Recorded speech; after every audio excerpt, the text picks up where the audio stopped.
আসসালামু আলাইকুম। ব্রিটিশ বিদ্রোহ, ব্রিটিশ বিরোধী আন্দোলনের পর থেকে ব্রিটিশ বিরোধী আন্দোলনের পর থেকে কারা চাইছে অখণ্ড বাংলা, কারা চাইছে স্বাধীন একটি সার্বভৌমত্ব বাংলাদেশ,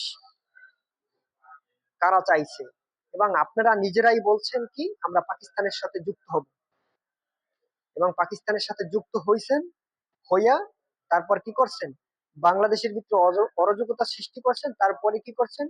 লক্ষ লক্ষ, ৩০ লক্ষ মুসলমানদেরকে আপনাদের গুলিতেই আপনারা কি হয়েছেন? হত্যা হয়েছেন। এখন দোষ দেন কার? পাকিস্তান লাগু। পাকিস্তান তো চায় নাই যে বাংলাদেশ পাকিস্তানের সাথে থাকুক। ওই সময় আমরা স্বাধীন হইতাম, যেমন কাশ্মীর স্বাধীন একটি রাষ্ট্র হিসাবে থাকতে চাইছে, তারা কি করছে? থাকতে পারছে হয়তো।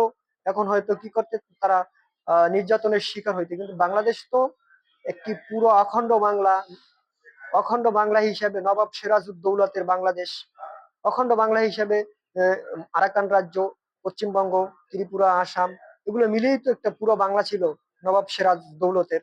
এটা তো পুরোটাই হলো বাংলাদেশের অংশ।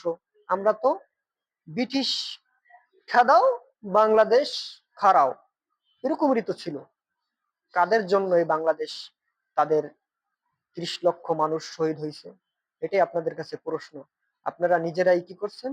বাংলাদেশকে অরাজকতা সৃষ্টি করছেন, বাংলাদেশকে ধ্বংসের পথে নেছেন।